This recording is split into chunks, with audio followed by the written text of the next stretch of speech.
Hey there, are you ready to take a dive into an organization that helps women take their next best step in their pregnancy? Well, on this episode of Mission Talk, we are going to do just that. Let's do it.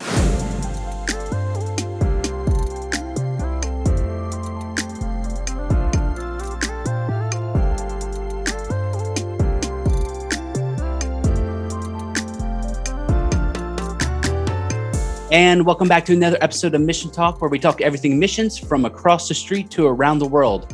And now we're going to take a trip to my hometown of Wilmington, Ohio, to an organization called New Life Clinic, which has been heavily involved in Wilmington, Ohio for several years. And I have joining with me the Executive Director of New Life Clinic, Sherry Weller. Sherry, thank you for joining me today.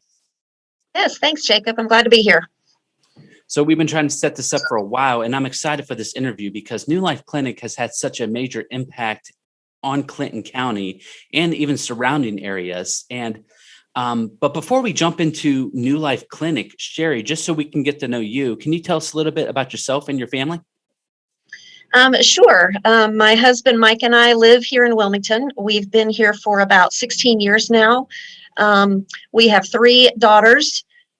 Three teenage daughters. I just had a graduation party for one and a 16-year-old birthday party for one, and we've got a 13-year birthday party coming up. So we stay very busy in our family life. We're real involved in our church. Mike works at Cedarville University, and we're pretty active right here in Wilmington in the community. So where are you originally from? I grew up in Lexington, Kentucky. Went to high school there. I bleed blue. I'm a big UK basketball fan. Ended up going to college in Tennessee and stayed there for a while and worked. Became a school guidance counselor for a few years. And that's about the time Mike and I met and got married, and have lived up here for the last 15. So. Okay, so you obviously you consider Wilmington and Clinton County your home for the past 16 years. Yes. How did you get connected with the New Life Clinic? So when we moved here a few years ago, I stopped being a guidance counselor, and I wanted to shift to just being a full stay-at-home mom. But I needed an outlet so that I could interact with some adults, and I started volunteering at the New Life Clinic. At that time, it was the Clinton County Women's Center. Started volunteering just one day a week and loved it. Some of my work as a guidance counselor was dealing with young girls who were getting pregnant in high school. I was kind of their go-to counselor, and I dealt a lot with that. So I've always had a heart for just women's and girls' issues. And so when we moved here, it was just a natural transition for me to start volunteering. Did that for several years, even served as the abstinence director for a year or so. And it was 10 years ago that I took the job here as the executive director. Okay, now we have a large following now, and several people, there's several people that watch this from Clinton County, but there are also several who are not. And so they might not be familiar with what the New Life Clinic even is. So can you give us just a little bit of the history and the mission of what New Life Clinic is?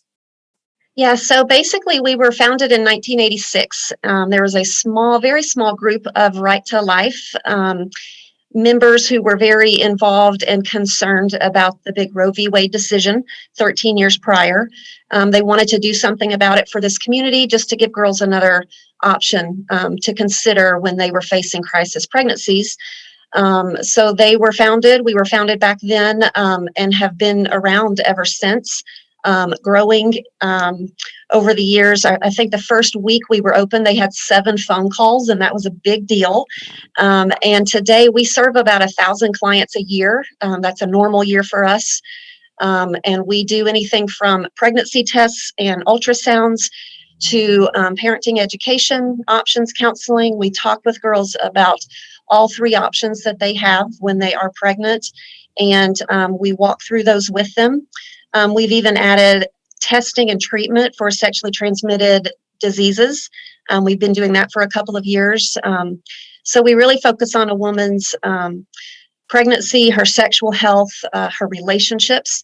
And we also do a lot with gentlemen. We have guys that come in with the girls, which we love to see. And so we do what we can to work with them on learning to be a dad and stepping into that role as well. So you are the executive executive director. Can you explain a little bit about what your role is in New Life Clinic?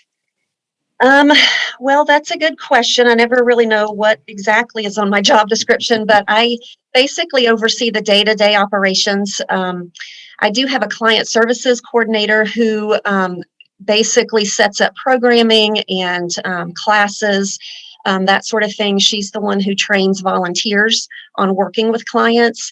But I am here every day just to oversee the operations, to make sure the community has a good idea of who we are, as well as the client. I help organize the fundraisers and just kind of stay in touch with the community with all of the initiatives that we do as far as marketing ourselves and who we are. So have to answer to the board. We meet with the board once a month, and they basically oversee what I'm doing, and I check in with them to let them know how things are going on the day-to-day basis. When a client comes in, what do they experience when they come into the doors? What's the atmosphere like? What do they experience at New Life Clinic? Well, we want them to feel very welcome and very much at home. So they're not going to walk into a real clinical setting like a health department or a doctor's office. We just have a real comfortable lobby that they are free to come into and sit down and relax. They're always met by a client advocate who is a volunteer that has been very well trained in just welcoming her, greeting her. A lot of times the girl will come in for a pregnancy test initially. She's often pretty scared, not sure what to do. She's probably taken several pregnancy tests at home, but she needs someone official to verify it for her. So we take time with her. We take her back to a counseling room, and we talk with her about what's going on in her life. We try to figure out how far along she might be in the pregnancy. We actually do the pregnancy test with her, and then we can verify if she's pregnant or not. And we spend a lot of time with that client talking about her options, what she's feeling. Sometimes she's so nervous that she thinks abortion is her only option. Other times she's nervous, excited, not sure what to think. So we deal with that. And then we try to get her back within a week or two to do an ultrasound so that we can actually verify that it's a viable pregnancy. And then we just continue the process from there. You had mentioned a couple of times you talked through her options, and you said there are 3 options. Can you go over what those 3 are? Sure. So her 3 options are to go through with the pregnancy and parent the child. She can go through with the pregnancy and actually place for an adoption if she chooses to do that.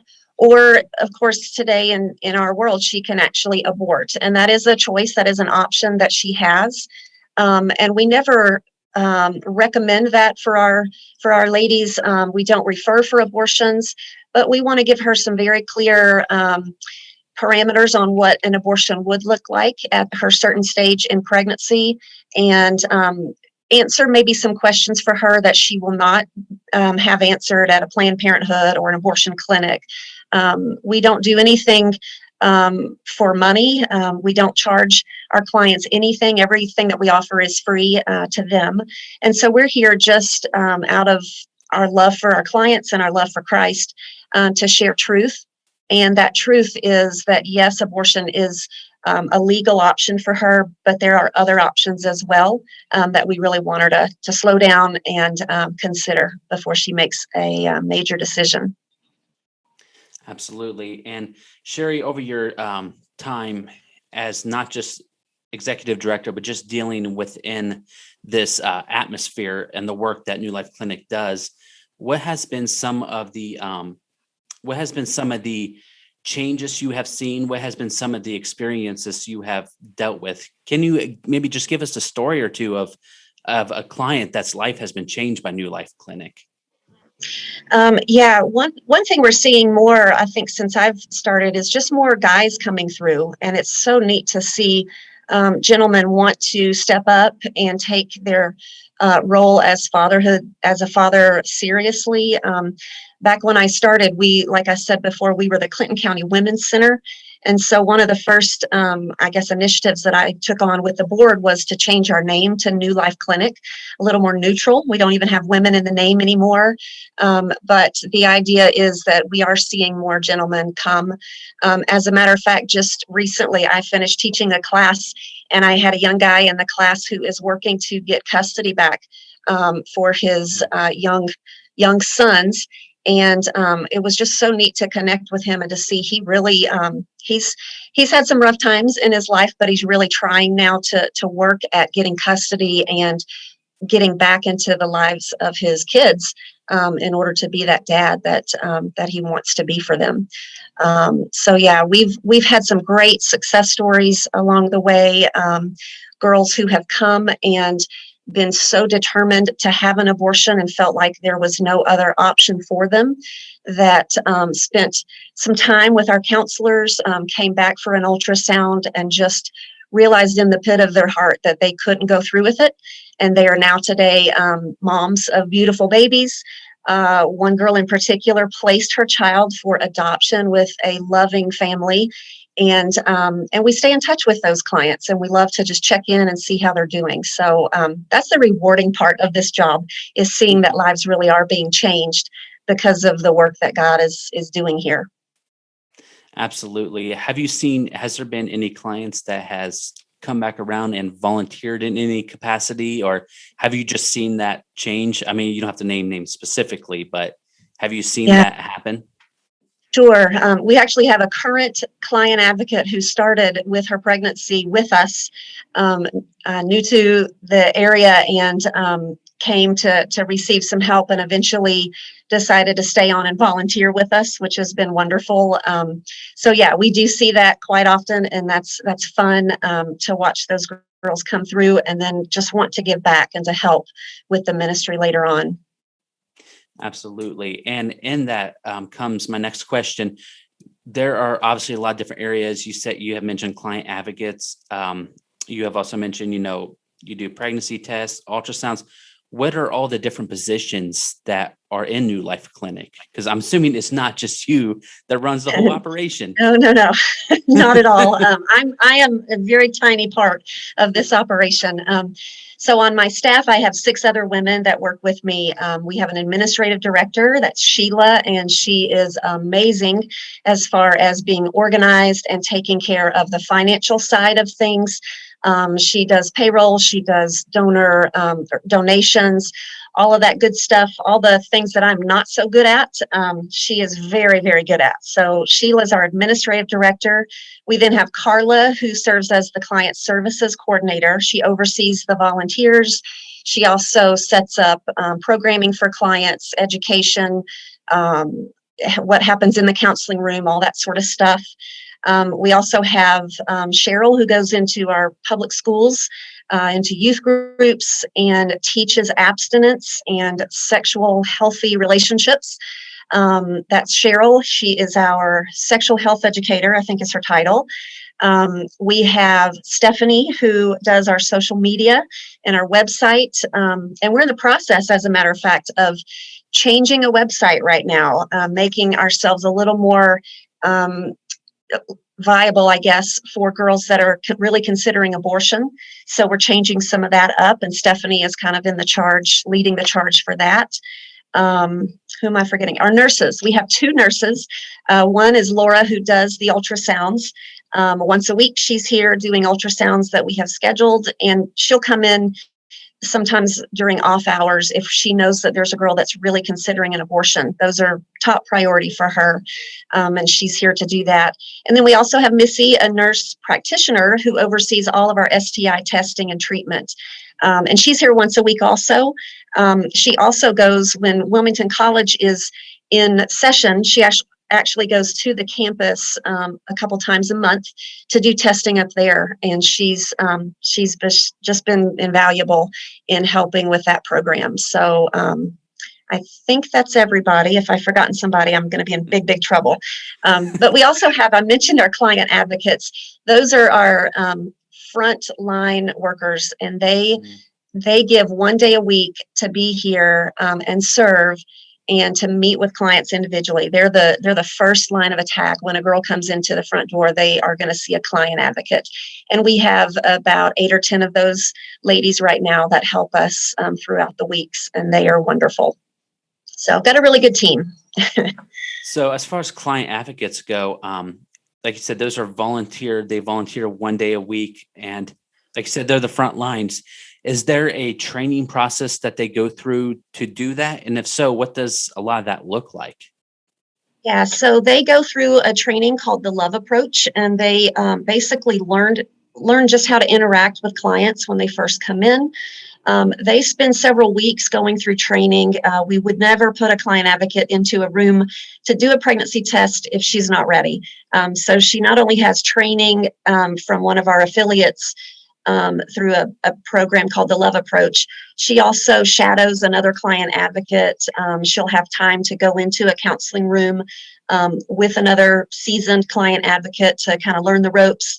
And eventually, when she's ready, we let her take on that role herself. But yeah, there is much training and just kind of hand holding along with that.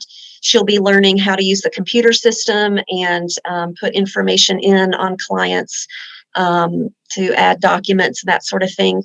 But she's also really learning just how to connect with the client, how to see the situation and help diffuse the crisis that is in front of her.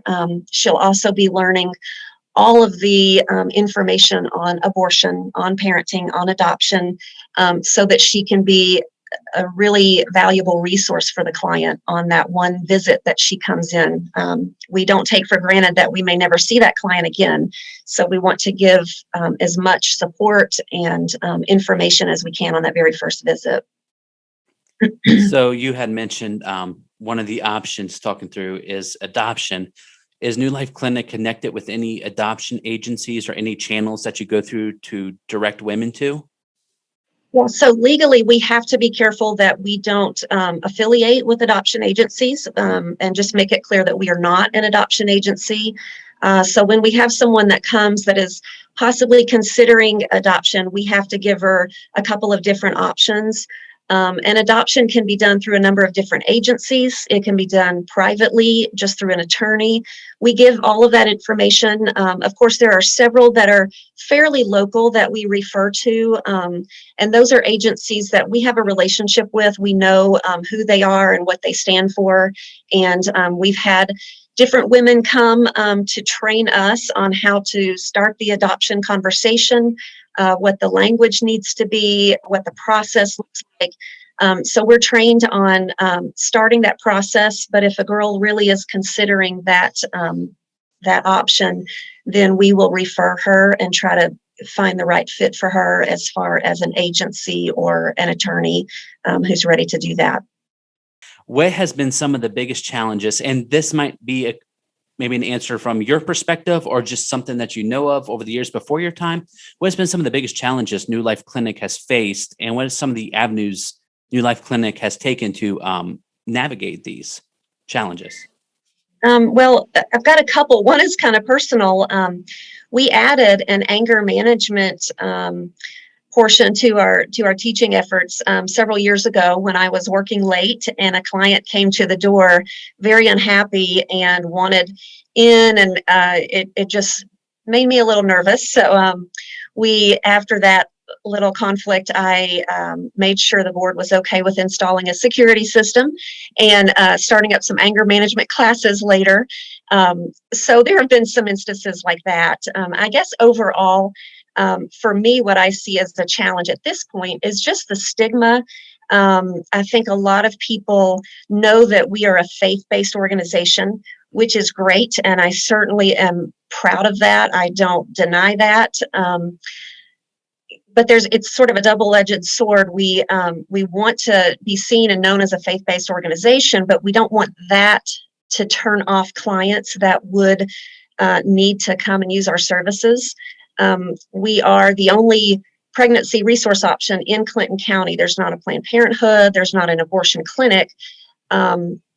But we know that there are some that are still going elsewhere for help with a pregnancy because they're nervous about what we might do. They're afraid we might share the Bible with them, or we might be a little too Christian for them. And so it sounds kind of silly, but part of the challenge for me is making sure the community is aware of who we really are, where our heart is. Yes, our heart is to see lives changed by the gospel. Our heart is to see babies saved. But at the core, our number one client is the woman herself. Certainly, we want to save every baby that comes in. But we first have to deal with the woman and her heart and where she is in her life. And if we can be more clear about that with the community, and others can see that that's really who we are and what we do, hopefully the fear of walking into a very Christian organization will start to dissipate. You guys are a faith-based organization, so within that comes a lot of attention from churches. How do churches play a role in the organization? Churches are a huge part of what we do. We rely on donations and giving and funding from churches. Churches have really been the backbone of how we raise our funds. Certain churches are very good givers. They support us monthly. We couldn't survive without that support.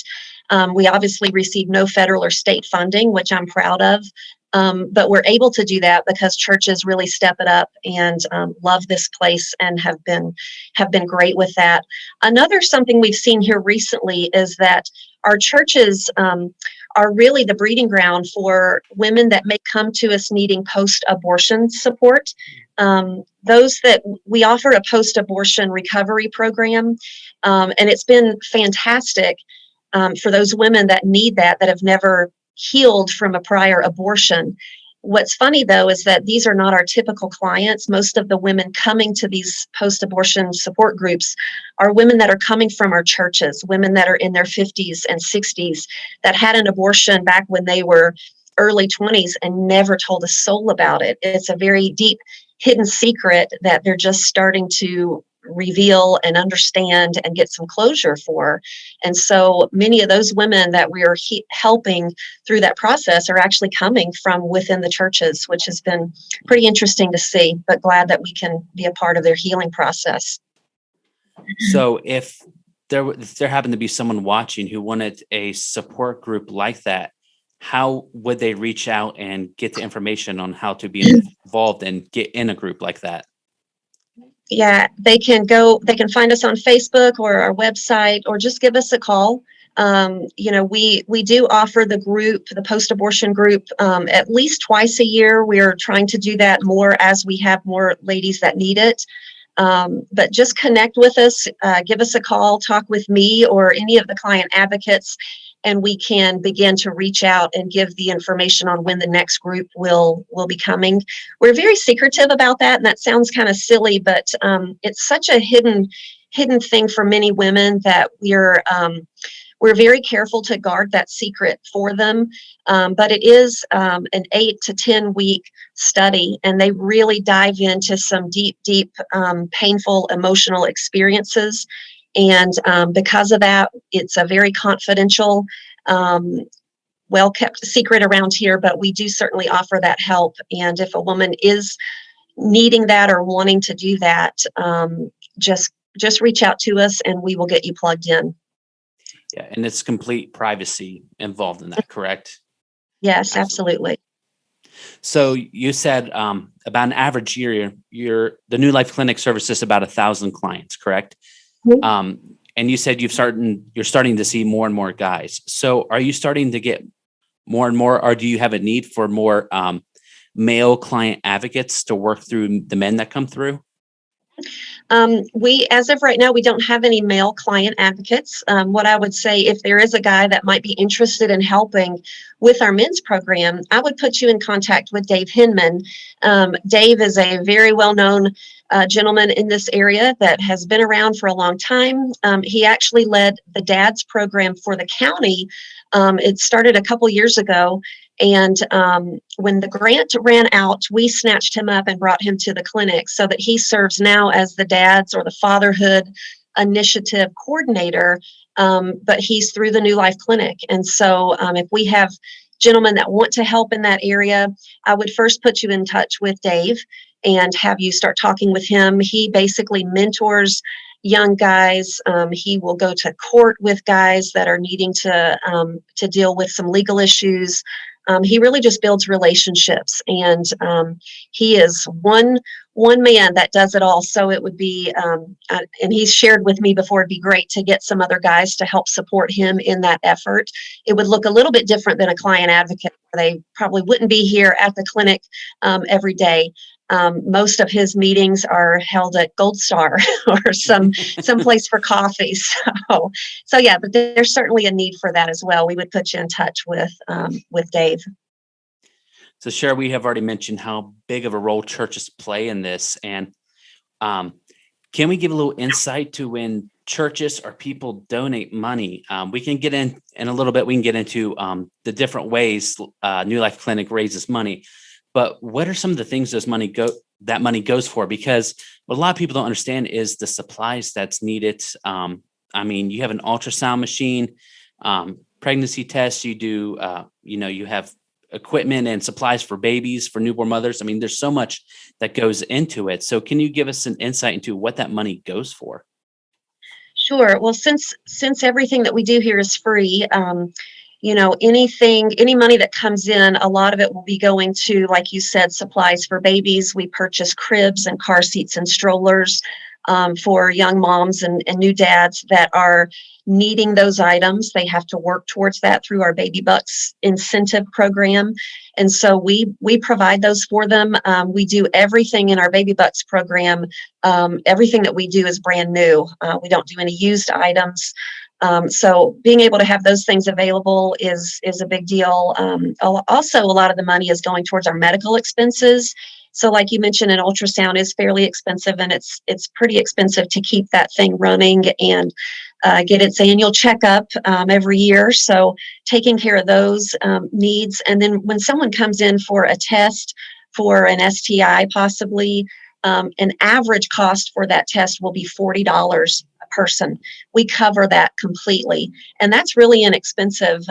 When we started getting into this, we looked at different places we could run labs and whatnot. And for us to be able to do a $40 test, that was fairly inexpensive, but it's all covered.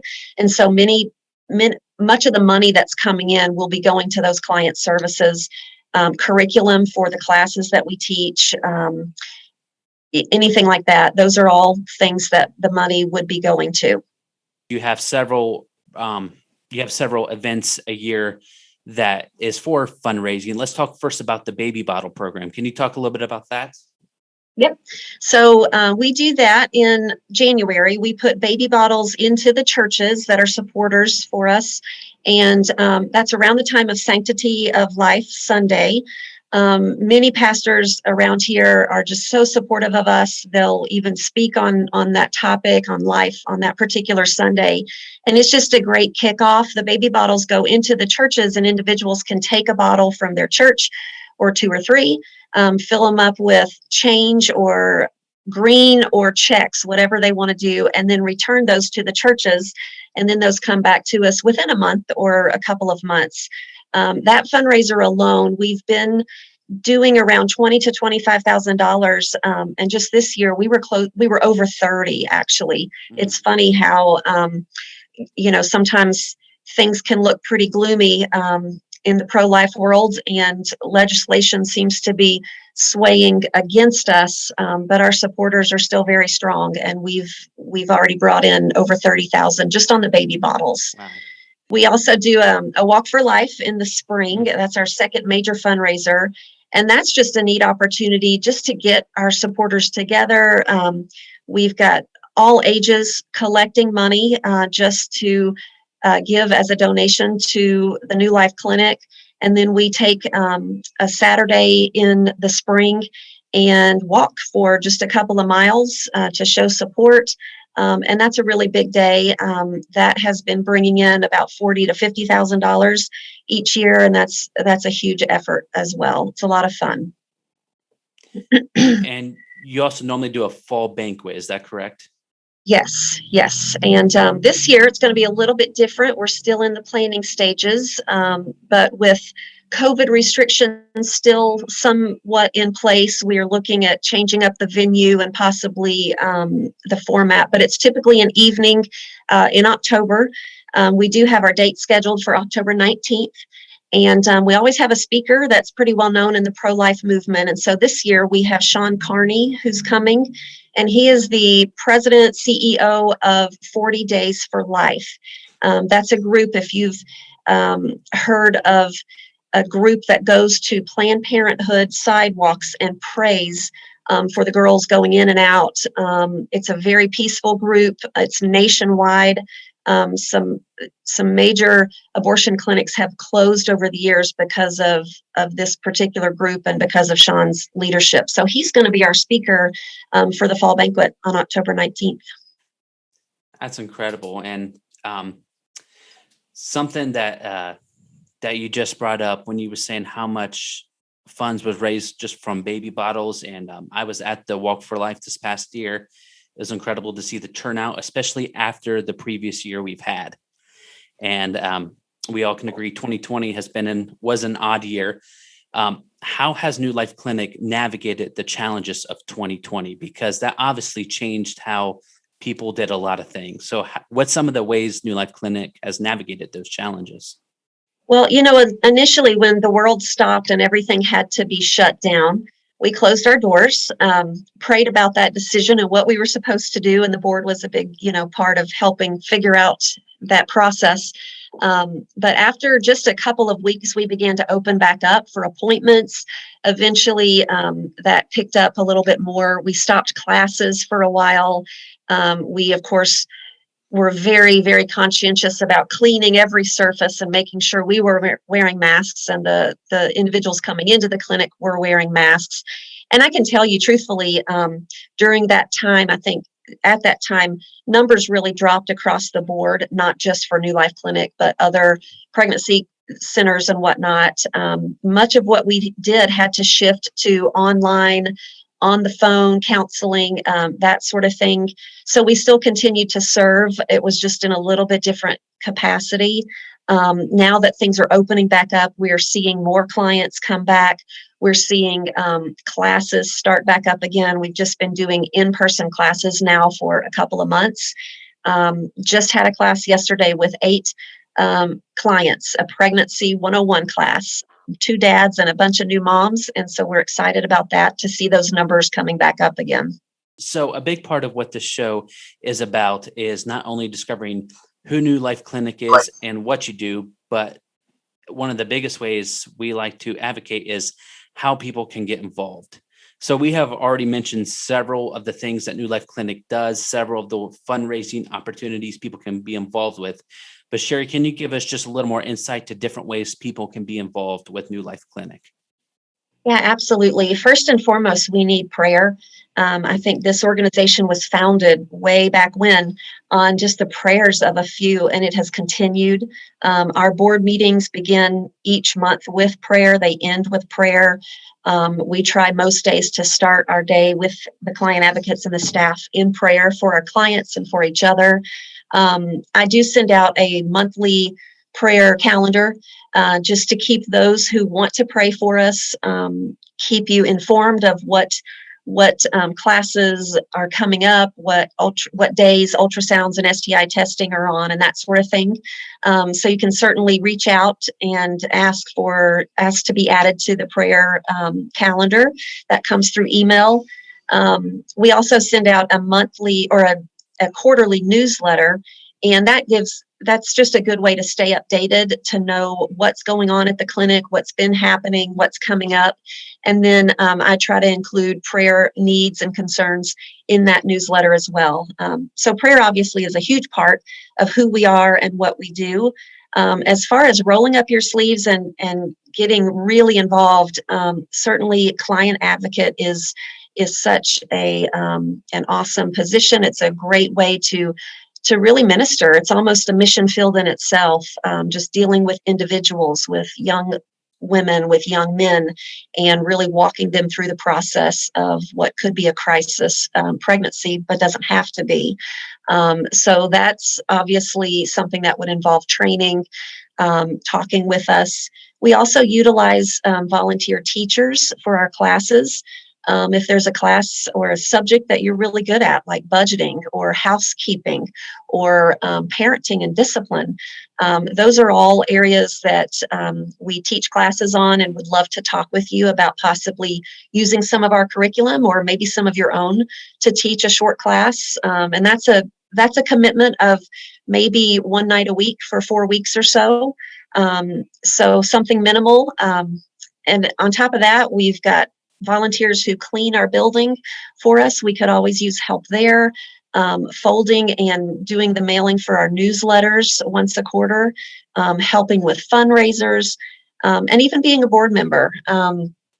We have a great board who come once a month and meet every first Thursday night of the month to discuss the needs, the concerns, to pray over the clinic, to offer their help with different things. So yeah, there are plenty of ways to get involved. If you have a heart for this ministry and want to do that, we can certainly find a place for you. And they can contact you directly to get involved in any aspect, correct? Yes, absolutely. And as always, for anybody watching, in our description of the video will be Sherry's email, their social media page, their website, all the information you need to get involved and help serve in this ministry. And as always, in every one of my episodes, I always like to end asking for specific prayer requests for the clinic itself and for you and your family personally. What are some things we can be praying for? Thank you, Jacob. For the clinic, we are just in a process of pivoting our marketing efforts right now. We are trying to adjust, change maybe the stigma that we are just here to serve lower class, poverty-stricken men and women. We are working to make it clear that we are here for whoever needs our help, our services. And so part of our efforts in the next few months will be transitioning our website, transitioning our social media pages, jumping onto social media sites that many of us don't even know about, that my teenage daughters have had to explain to me. So be in prayer for us as we start to make that transition and try and get ourselves in front of those girls and those young men that really think abortion is their only option. That's a very big deal, and we think we'll begin to see more clients facing crisis, thinking about abortion, and that's what we want to do, is to be able to help and to minister there. Always could use prayer just for our volunteers who are here day in and day out, dealing with some emotional things, dealing with clients who are hard to work with, hard to handle sometimes. Just prayer in general for our staff and our volunteers is always much appreciated. I guess as far as my family goes, like I said, I'm a busy mom of 3 teenage girls. We've got one that's going to be heading to Cedarville this fall as a freshman. 2 that are involved in the kids theater program right now, jobs that are going on, and a husband who's working on his doctorate degree. So trying to balance being a loving wife and mother and leading this organization sometimes is a little challenging, but just prayer for us in general as a family. Yeah, we could use it. Thank you. Yeah, of course we'll be praying. And like I said, not just for you, but for your family. When you are that involved in an organization, your family is a part of it too. And so Absolutely. Definitely be in prayer for the Weller family and for New Life Clinic. And you have heard several ways you can be involved in an organization that is really involved in Clinton County and help those in need and show them that there is more than just the one option. So thank you for watching, Sherry. Thank you for being my guest today. We've been trying to set this up for a little while now, and I'm glad to finally be able to have this interview. So Sherry, thank you for joining. Thank you, Jacob.